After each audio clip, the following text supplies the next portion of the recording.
Let me tell you something most recipes never say out loud. Caramelized onions are not about onions. They are about patience. If you've ever followed a recipe that said, caramelize onions in 10 minutes, you didn't fail. That recipe lied to you. Because real caramelized onions take time. And when you understand why, cooking will never feel the same again. Today, I'm not just showing you how to make caramelized onions. I'm teaching you a foundational cooking skill that chefs rely on every single day. By the end of this video, you'll know exactly why onions turn sweet, why most people burn them, how to control heat like a professional, and how to turn one simple ingredient into deep, unforgettable flavor. So relax, lower the heat, and let's begin. Caramelized onions are the result of a natural process. Inside every onion, there are sugars. When onions are cooked slowly, those sugars break down, darken, and intensify. This process is called caramelization. And here's the first truth you must accept. Caramelization cannot be rushed.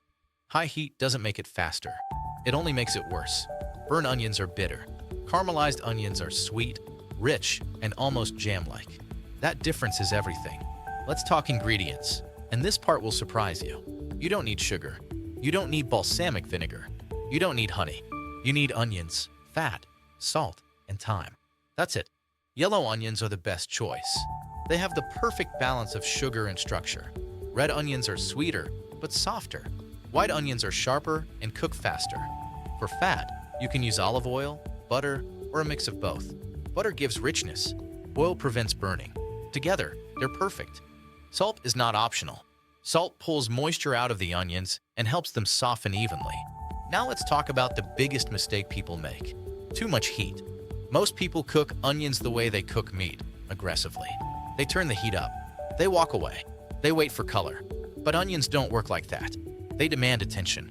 Caramelizing onions is not a fight. It's a slow conversation. Before we even touch the pan, cutting matters. Cut the onion in half, root to tip. Peel it, then slice with the grain from root to tip. This keeps the onions intact during long cooking. If you slice against the grain, they break down too fast and turn mushy. Thickness matters too. Not paper thin, not chunky, even consistent slices. Now, choose your pan carefully.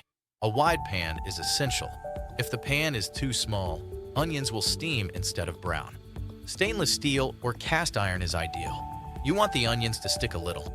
Those brown bits at the bottom, called fond, are flavor. Heat the pan over medium heat. Add your fat. When it's warm, add the onions. Immediately toss them to coat, then add a pinch of salt. At first, nothing exciting happens. The onions release water. They soften. They turn translucent.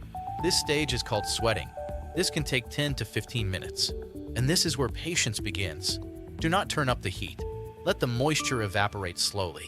Stir every minute or two. Scrape the bottom gently.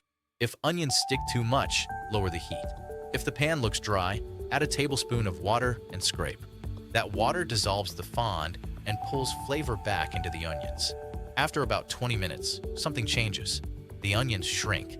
They start turning golden. The smell shifts. This is where magic begins. From this point on, stay close. Stir more often. Lower the heat if needed. Caramelization happens between golden and deep brown, not black. Never black. If you see dark spots forming too fast, your heat is too high. Slow it down. After 30 to 45 minutes, the onions transform. They become soft, deep brown, sweet, almost spreadable. This is real caramelization. Taste them. They should taste sweet without sugar, rich without cream, deep without spices. That flavor came from time. Now let's talk about common mistakes and how to fix them. If your onions are bitter, they burned. Lower heat next time. If they're pale and bland, you didn't cook them long enough. If they're mushy, you sliced them wrong or stirred too aggressively. Caramelized onions are forgiving, but only if you respect them. Once finished, you can use them immediately, or you can store them. They keep in the fridge for up to a week. They freeze beautifully. Portion them, and you'll always have flavor ready. And here's why this matters. Caramelized onions are not just a topping. They are a foundation. Add them to pasta, and you get depth. Add them to burgers, and you get sweetness. Add them to soups, and you get richness. Blend them into sauces, and you get complexity.